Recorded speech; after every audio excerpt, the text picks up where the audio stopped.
Hi, I'm Carrie Schmidt, and this is Making Sense, a podcast produced by the Star Institute in an effort to further our commitment to impacting quality of life by developing and promoting best practices for sensory health and wellness through treatment, education, and research. Occupational therapy best practices ask us to integrate knowledge into practice.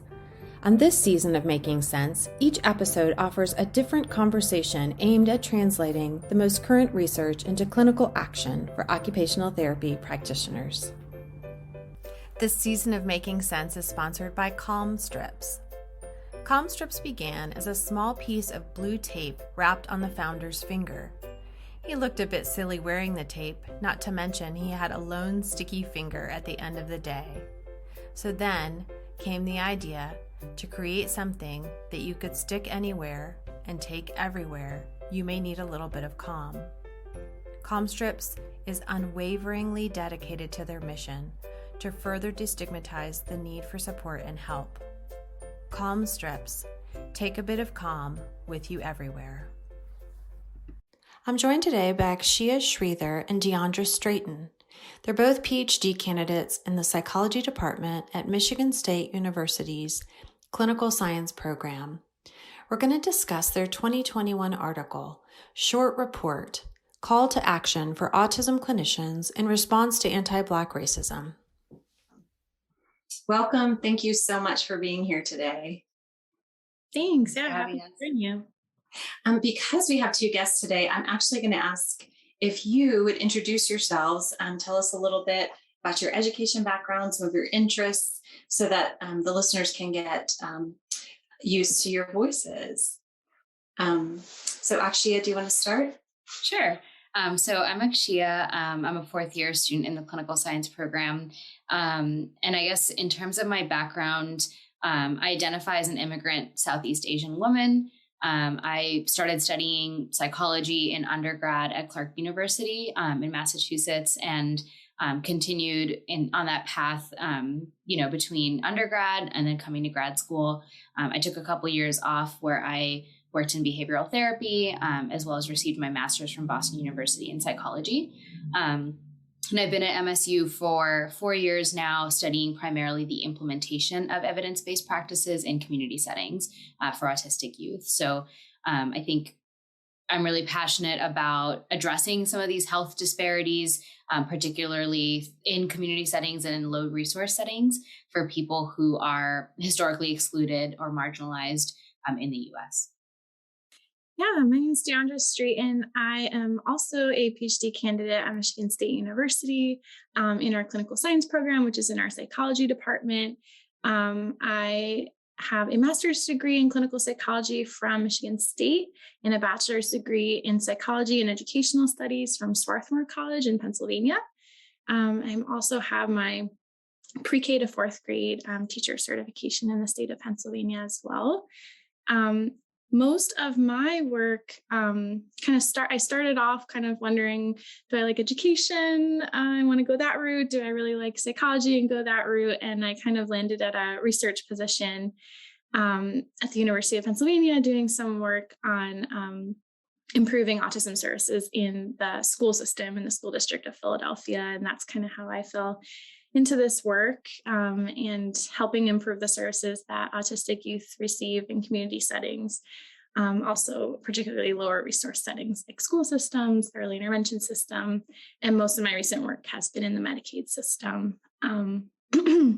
My research interest is also very similar to Aksheya. I'm interested in how do we support community providers to use evidence-based practices that we know work really well in lab settings, and now are moving out into community settings, particularly low resource settings. So how do we support the providers who are trying to make these practices work in settings that often have a lot of road bumps that they have to work through? And a lot of my work has been focused on the use of project impact, which is an evidence-based intervention, and I am a master trainer in that intervention. So I've provided a lot of workshops and consultation to like over 75 professionals in the United States and Canada in that intervention, which is like a parent coaching intervention. Yes, that's a little about me. Thank you both so much. And We will include references and resources in the show notes and in the page associated with the podcast today. So if you heard something you're interested in, for example, the impact program or any other reference, including the reference to this really meaningful work, this research article that you both have written. So tell me a little bit about, I guess, introduce the issue to us, raise awareness around this issue that you found and found important enough to work together to write this research article. Okay, I can start. I guess to kind of backtrack a little bit in terms of what brought us to writing this work. So I think Diondra and I both have been really interested in some of these health disparities. And I think as women of color, it's something that's near and dear to our hearts. But in our work at MSU, we haven't kind of focused on addressing some of those racial disparities as directly. But last year, we had the opportunity to put together a presentation focused on anti-Black racism within our field. And so for us, that we do research on autism, but within our program, other folks were putting together presentations on other populations or other topics all related to this idea of anti-Black racism. So it actually stemmed from a presentation that we put together for our program, primarily made up of trainee clinicians, licensed clinicians, and researchers in our psychology department. And we kind of realized that this could end up being a paper that, would reach a wider audience beyond our program. And I think we were both really excited about the idea specifically of outlining some of those steps, which is sort of towards the end of the paper, really wanting to give people something concrete, concrete action steps that they could work towards, as well as sharing some resources. Yeah, and just building off of that, I totally agree with you. Actually, I think a big push for us to write this up as a publication and make it open access so that it was easily accessible to folks was to really have that appendix of resources that we included in the paper so that folks, so we often hear from people well, what can I do as an individual clinician with such a big structural problem like systemic racism? What can I do in my day-to-day life? And so we wanted to put together an initial set of resources that we hope to kind of build off of in our website, which has those resources as well that we're hoping to build up and get suggestions from other folks so that people have a starting off point when they're looking for what can I do as a clinician. Yes, I'll attest to the fact that it's a beautifully written paper. It is very accessible and very action oriented. And so as a clinician, I really appreciated that. I did not know what a pervasive issue this was throughout the pathway, from identification of concerns in Black autistic youth all the way through the pathway to intervention. So talk a little bit about that, the clinician's responsibility and understanding this issue. And then even the figure that you used to illustrate the pathway, some of the explicit indications throughout the pathway that you found that are specifically anti-Black and racist.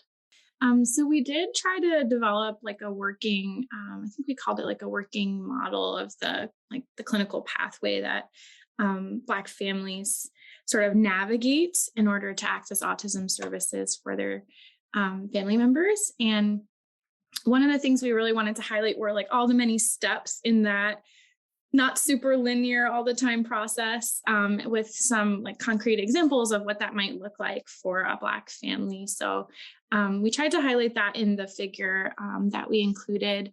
One of the first steps that a family of any autistic child will go through, and even if it's an adult looking for some sort of diagnosis, would be caregiver, provider, or self-identification of some sort of developmental concern, such as a social communication delay or something like that.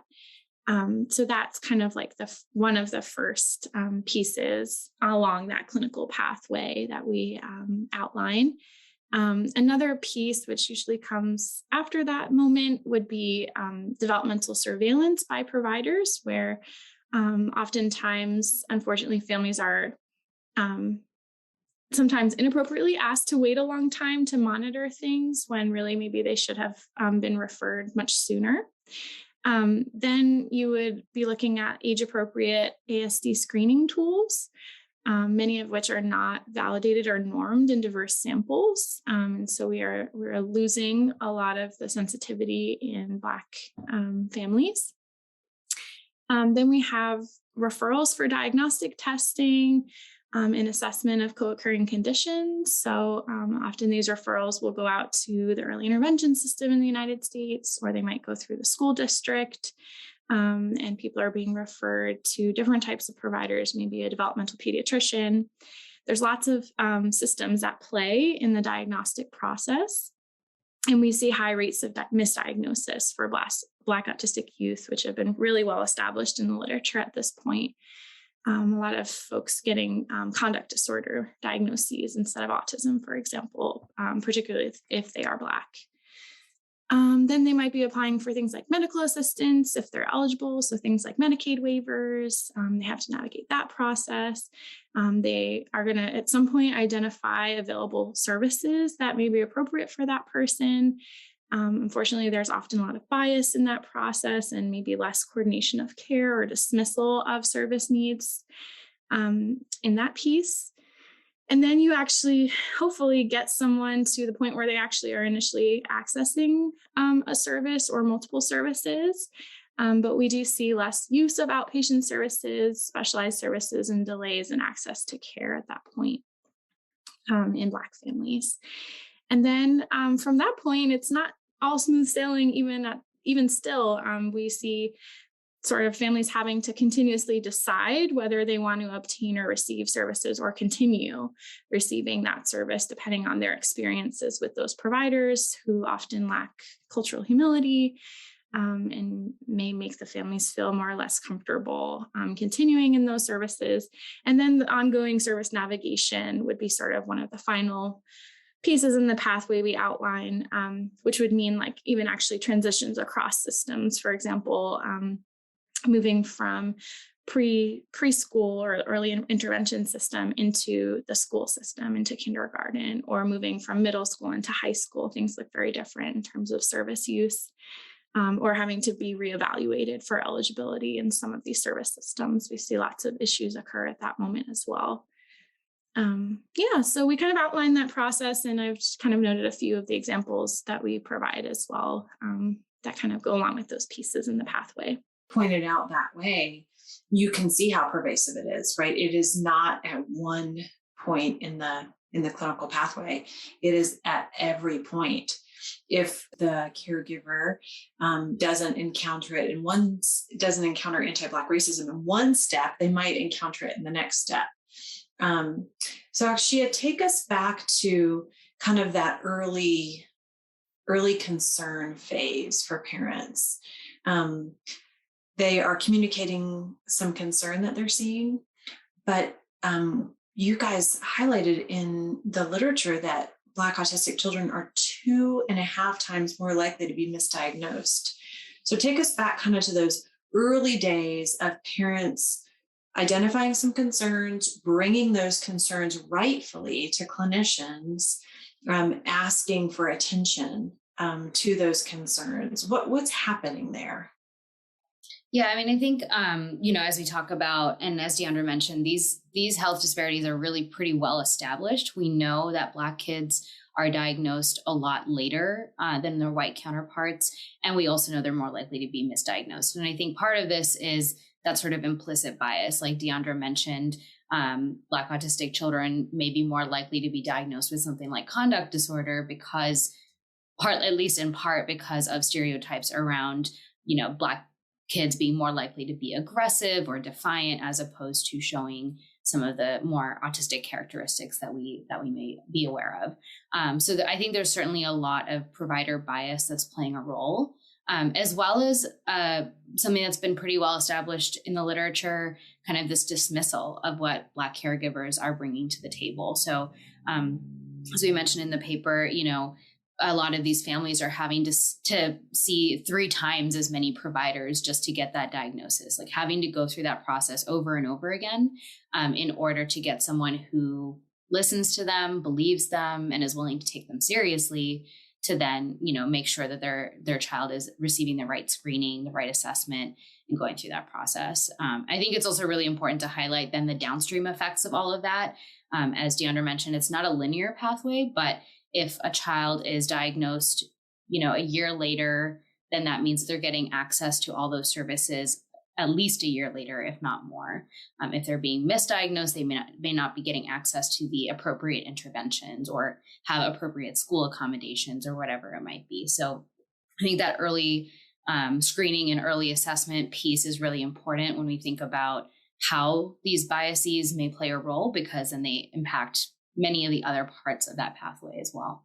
Right. And one thing the literature supports is early intervention is where we see some gains in some of the most impacted developmental areas in autistic youth. And so I can see that downstream effect. If you're having to see 3 providers to get a diagnosis, the delay, as you noted in your paper, could be up to 3 years between when you have identified your concerns and then when somebody gives you the diagnosis. If you could talk a little bit about the barriers that are added to the racism, barriers specific to either geographical resources or even financial resources. Well, kind of going off of what we were just talking about, Black caregivers report longer wait times and actually 3 times the number of visits with a provider in order to receive a diagnosis, even despite having similar clinical presentations at the time of assessment. So we know that those are some of those barriers, right? Just having to wait longer, having to see more people. Those are some things you already have mentioned.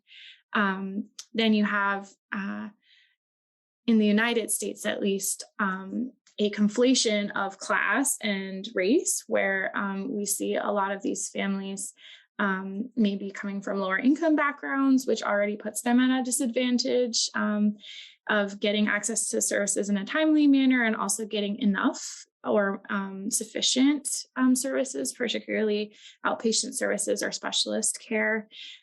So we see kind of the impact of class, and then also the systemic racism that we've been chatting about already.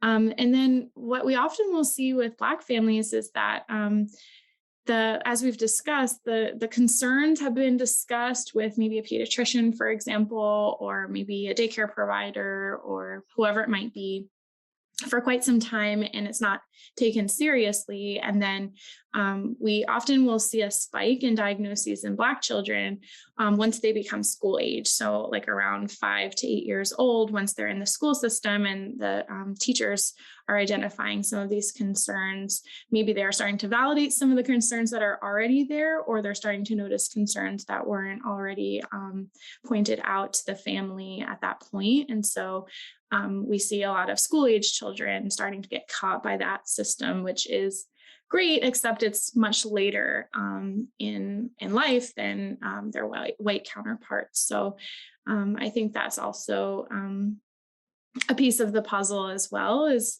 there's many systems at play. There are pediatricians, there's daycare providers, there's early intervention, there's school providers, and not a lot of resources. And then if you add in all these other pieces, it can really make for a difficult picture and a much longer delay in accessing services that people are needing to access. One of the things that you highlighted was the importance of relationship in the care continuum. And so it occurs to me that teachers are having a very consistent presentation, for example, of the child on a daily basis, have formed a relationship and are therefore advocating for the child.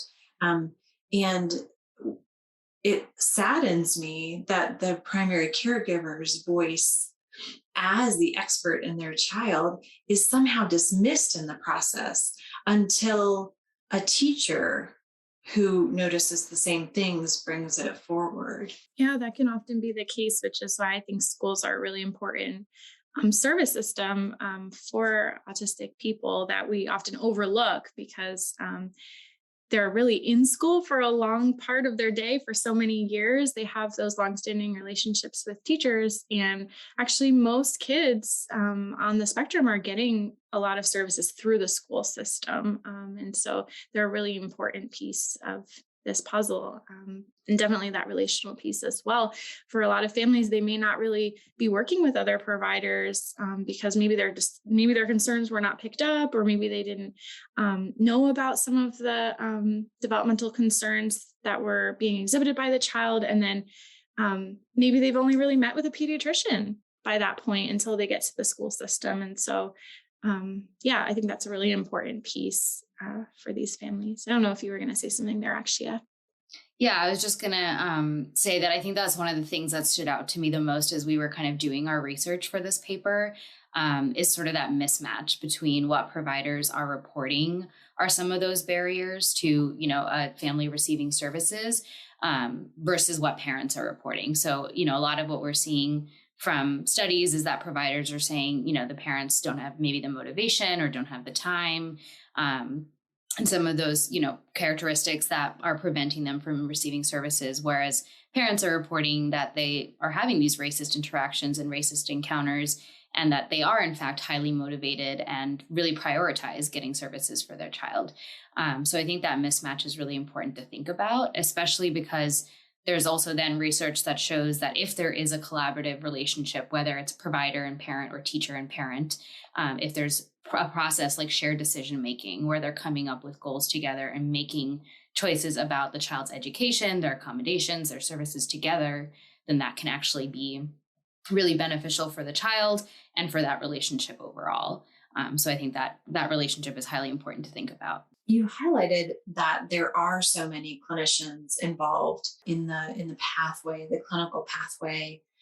There are a lot of opportunities for clinicians to recognize their duty, to educate themselves about the intersection of anti-Black racism and autism. You do a beautiful job in this paper of making very explicit recommendations and calls to action around how we can all work for systemic change. So I would love if we could just go through the call to action steps. Just tell us what you found. What can we do to be a force for change in this broken system? Sure. I can start us off, and I'm just going to kind of go in order in the way that we talk about it in the paper. I think the very first thing that came to our mind when we were trying to think through, like, what have we read? What do we know from the literature? What are we seeing in other similar type of work? Is really this inclusion and amplification of the voices of whoever is being impacted, right? So I know in the autism world, we're talking a lot more now, especially about really listening to actually autistic people and including them from the get-go, whether it's in the research process or in clinical work or in the education system, whatever it might be. And similarly, when we're trying to address anti-Black racism, I think really making sure that we're amplifying Black autistic voices in our work, whether that's a clinical organization or whatever your setting might be, really involving the people who are going to be impacted by the decisions that are being made, whether that's, serving on an advisory committee or whatever role, leadership role or stakeholder role they can take on. And I think related to that is to make sure that we are also then compensating people for their time. So if you're going to hire or ask somebody to, serve on a committee or something like that, we really need to make sure that we are adequately compensating them for their time and not just asking for free labor. So that was one that I think we tried to highlight. Yeah, absolutely. And then the second one would be continuously learning and acknowledging the ways in which your specific discipline has perpetuated anti-Black racism and is continuing to perpetuate anti-Black racism. And, that's going to be different for each discipline, but it's going to be present in each discipline. And some recent work actually in your field, I was just Google scholaring a little bit before our meeting, has come out some really great work in the last couple of years that I'm happy to share some of the references I found. But I guess the Journal of Occupational Science recently had an anti-racism virtual issue and a position statement to mobilize against racism. There was a a paper by Marilyn Grenier about cultural competency and the reproduction of white supremacy in occupational therapy education. There are some commentaries about that anti-racism pledge by folks like Dr. Cronenberg. And there's a few of those types of papers that would be really helpful. Those are the kinds of things we're advocating, thinking about your specific discipline and your setting. What is the history of racism in occupational science, for example? What has it looked like up until this point? What does it look like currently?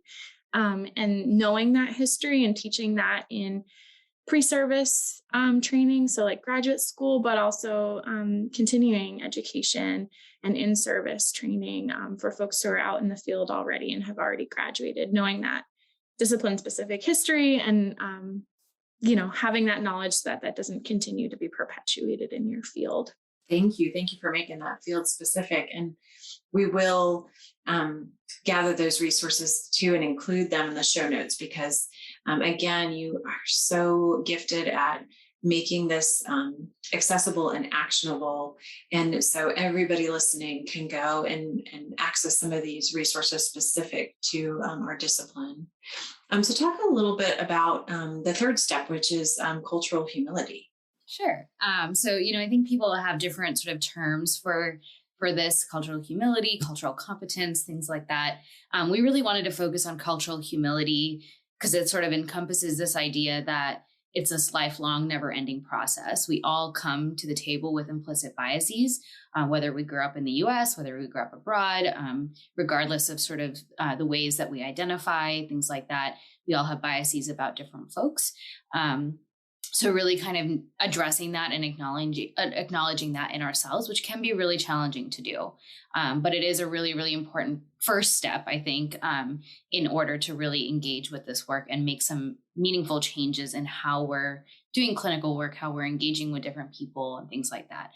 So we wanted to really highlight that and kind of amplify some of the previous work that's been done in this area, not necessarily, within the autism field specifically, but there is a lot out there on cultural humility. And a lot of the resources that are on our website and in the appendix are sort of starting, foundational steps for developing some of those skills, kind of seeing where you're at, evaluating yourself, and thinking about like, what are some next steps that I can use to kind of work on my cultural humility. I love that you point out too, depending on where you're starting, you might need an injection, right, of a lot of workshops, education, trainings around this issue, but it doesn't stop there. Just take one step on your journey, right? Just one step along the continuum towards improving your cultural humility. And it truly is a lifelong process. And so thank you for pointing that out. I was amazed at how complex the pathway is. And you did a great job of breaking it down in some of the steps along the pathway. I think oftentimes clinicians are one stop in the pathway. And so it's hard for us to see beyond maybe the steps that came before or the steps that come after. You've done a great job of highlighting the challenges of the different steps, but that is call to action number 4. Talk a little bit about the mindfulness around the complex pathway. Yeah. So, I've already kind of discussed some of the steps along that pathway that we kind of developed that working model in our figure, but it's starting all the way from those developmental concerns and whether those are followed up on, or the developmental surveillance, and then going all the way through towards like continuously deciding whether you want to continue receiving services or if you're seeking out new services, or sort of that service navigation across systems or across services. So there's so many steps, as you mentioned, that families are going through. And our fourth recommendation is really being mindful of that pathway, being mindful of the steps that happened before you, and the steps that may be happening concurrently with your service or later on as well. And actually being able to be brave and name any instances of racism that you may be hearing from families, particularly about experiences they've had from, the parts in the pathway before you, and being able to kind of name that for families can really build a lot of that relationship building and that trust that we were talking about earlier. So kind of being able to name that, really doing your due diligence, like some of the other recommendations recommend, about like knowing about your own discipline and the history of your discipline, and trying your best to not perpetuate that history, but also knowing a little bit about all the steps that someone has taken to get to your door, and being mindful, like they may have been really hard in many other of those steps, and they may be really tired by the time to get to you, and they may have their guard up for very good reasons. And so being mindful of that, being open to having those kinds of discussions with families, helping to discuss with other providers in your setting, any experiences the family may have had that make it more difficult for them to maybe trust you, or maybe just knowing a little bit about that history for that family, and maybe pointing out for them what the next step in the pathway might look like beyond your service. That's something that we don't think a lot about, but that care coordination can be really, really helpful when a family is feeling really unsupported by all these different service systems. Being able to say, hey, you might consider speech therapy services. Here's how you would go about getting a referral for that. I can't necessarily do that for you, but I can tell you a little bit about what that process might look like, because they may not actually already be well connected with someone they trust who can kind of help them figure out those other pieces of the pathway. I love that. I think the awareness that we're bringing to the complexity helps us to zoom out and really look at call to action number 5, which is we need to advocate for system level changes. This is not about one step in the process. This is about a system that is historically anti-Black and racist. And so we need to zoom out, advocate for changes, and tell us how to do that. I think there's many different ways, and we in our paper just list out a couple of ideas, but I'm sure that we missed a lot of other ways that people can advocate for systemic change. I think, we wanted to highlight both the individual level things that we can do, whether that's workshops on cultural humility, as well as some of the organizational or system level changes that we should be making in order to really have impactful changes, right? So some of the suggestions that we included were things like we could have group parent training models where we're working with a number of families as opposed to just working with one family at a time, in an effort to kind of, address some of the long wait lists that we know exist for a lot of organizations, so that we're just seeing more people and providing more people with services. Another one that is talked about, whether it's in research, education, clinical work, is increasing the number of Black clinicians in our workforce. And that means making training programs, like, for example, a clinical science program like ours, more accessible in terms of applying, in terms of being someone who is competitive for one of these programs, and then also making sure that once you get into the training program or you're in that training pipeline, that there are support systems in place, because we know attrition is a really big problem as well. So if you're going to recruit more Black clinicians, making sure that there are supports in place so that they stay within that clinical workforce and are not feeling like pushed out or experiencing discrimination on a daily basis to the point that they are no longer wanting to stay. So I think there's a lot of issues within that training pipeline that could be addressed in a system level way. That's great. Thank you. Your paper was so good at using the evidence basis to show what has happened systemically in this clinical pathway, but you didn't stop there. You really were proactive in your approach and encouraging of action-oriented ways to address this issue. So I really appreciate that. I would love for you to tell us, if people are wanting to know more about your work, find these resources that we're mentioning, tell us where they can go to find that. Well, we have taken the resources at the appendix of that paper we wrote and put it into a website that we're hoping to kind of expand and build out with some discipline-specific resources and other resources that we can kind of crowdsource from other clinicians, other researchers, folks who are interested in helping support other autism clinicians in this stuff. So there is a website that we can share with you to hopefully put along with the podcast. It's hosted on the MSU Autism Lab webpage under the resources tab. So that I'm not going to tell you the very long link name, but if you go to autismlab.psy.msu.edu, that you can just navigate to the resources tab and click on the Anti-Black Racism Resources page, which is the page that we're kind of updating currently.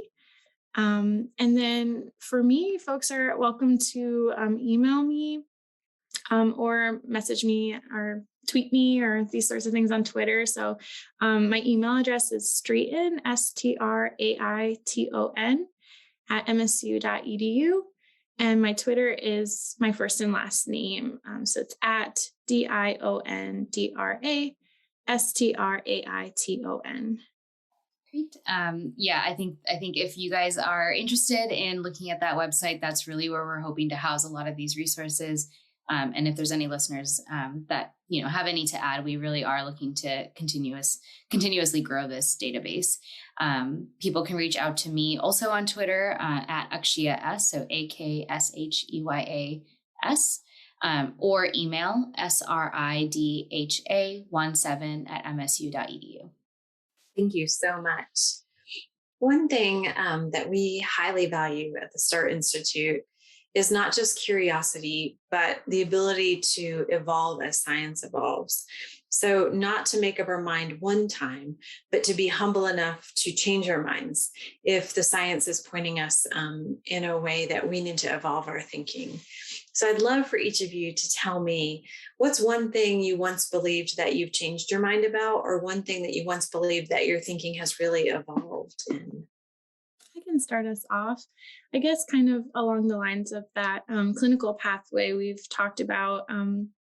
Aksheya and I also do have a client caseload as well, even though, we're in training to be psychologists. And so we do carry some clients on our caseloads. And I've worked with some Black autistic clients in my caseload, and actually just getting over the discomfort when I'm hearing some reports of things happening, maybe at school or maybe with the medical system or whatever system it might be, and being like, that sounds like that could have been like a biased provider. That sounds like that could have been structural racism at play.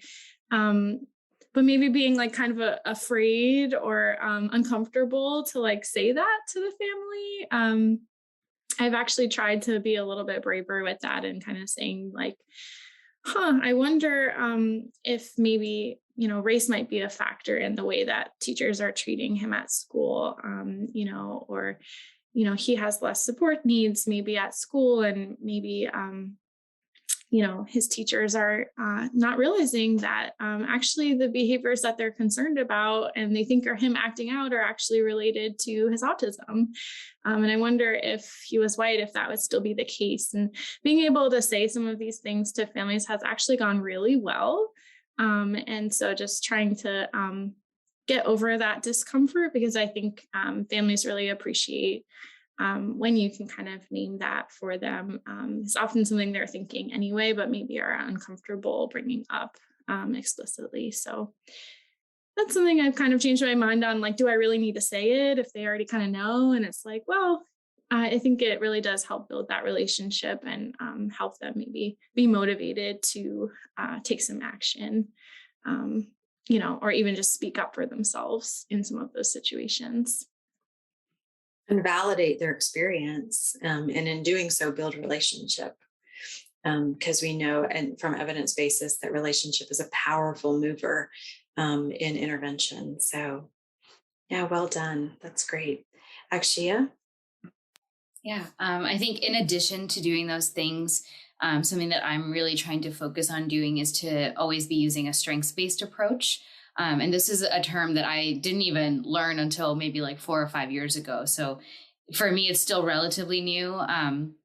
But I think, we so often think about how experiences of discrimination or how certain identities may be disadvantaged, especially in the US.